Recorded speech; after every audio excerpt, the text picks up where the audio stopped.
اندحر دا ماكينة تتسيرا ناب ماكينة زعرو خيدكا وين ناب جراج خيدكا ماكينة تعريات غاليها اندحر دا ناتكا فينانس ويمس ገንዘብ ዘለካ ጸገም አካይዳ اندحر دا تتسيرغن ات انغخ عري زغل سب ንስኻ በዓልኻ ጥራይኻ ሰላም ክትህሉ ናይ ወትሪ ትምኒተይ እቶም ዘይትፈልጡን ስመይ ግርማይ ወልዳ ይባል ኣብዝናተይ ኣካውንትኻ ዝተፈላለዩ ዓይነት ትሕሶን ሕብረተሰብ ይጠቅም እዩ ዝበልክዎ ትሕሶታት የደዳሉ እንድሕር ደኣ ዝሓሳብ ተፈቲኽሞ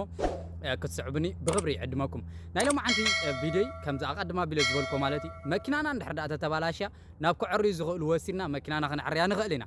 ቆጠባናትና ተተሰሩ ገንዘብና ምስ ገንዘብና ካይዳ ዘለና እንድሕር ደኣ ሕምሽሽ ተይሉ ግን እቲ እንጎ ክዕርዮ ዘለዎ ሰብ ኣንስኻን ጥራይና እዚ ኸኣ ንኣብነት ሓንቲ ዛንታ ክዕለኩም ሓደ ሰብኣይ ደርሁ የፍሪ ስለ ዝነበረ እዚ ሰብኣይ ሓደ መዓልቲ ከም ቀደሙ ናፍቲ እንዳደርሁ ኸይዱ እንቋቑሖ ክዓር ማለት እዩ ሓንቲ እንቋቑሖ ወርቂ እትጸንዖ እዚ ሰብኣይ ከዓ ብምግራም እዚ ዝኾነ ሰብ ደኣ ንዓይ ክጻወተኒ ኢሉ ኣብዚ ዛእተ ገይሩ ወንበር ወርቂ ኮነትን እዚኣስ ኢሉ ክጠራጠር ከዓ ጀመረ እንተኾነ ንመረጋገፂ ነታ ወርቂ እንቋቑሖ ሒዙ ናብ እንዳ ወርቂ ደኣ ኸደ እታ እንቋቑሖ ወርቂ ከዓ ናይ ብሓቂ ወርቂ ኾና ጸንዐቶ እቲ ሰብኣይ ከዓ ነታ እንቋቑሖ ወርቂ ሸጣ ብድሕሪ እዚ እዚ ሰብኣይ ኣፍታ መዓልቲኣ ዝሃፍተመ ሰብኣይ ኮነ ንገዙ ምስ ተመልሰ ጎረባብቱ ስድሩ ኣኪቡ ከዓ ጽምብል ናይ ሃፍቲ ገበረ ካብታ መዓልቲ ኣትሒዙ ከዓ ንጎ ቅድሚ ሰብ ተሲኡ ናብቲ እንዳ ደርሁ እንቋቑሖ ኸይዱ ሓንቲ እንቋቑሖ ወርቂ ተፍሪ ደርሆ ከዓ ስለ ዝነበረት እቲ እንቋቑሖ መዓልታዊ ሓንቲ እንቋቑሖ ወርቂ ክዓሪ ጀመረ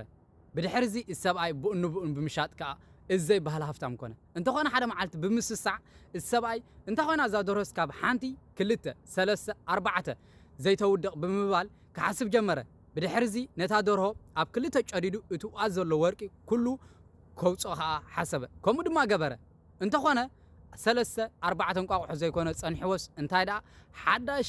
ክትሰርሓ ዝጀመረታ እንቋቑሖ ወርቂ ደኣ ጸንሐቶ እዚ ሰብኣይ ከዓ ብኡን እንተጣዓሰ እዚ ማለት እንታይ ማለት እዩ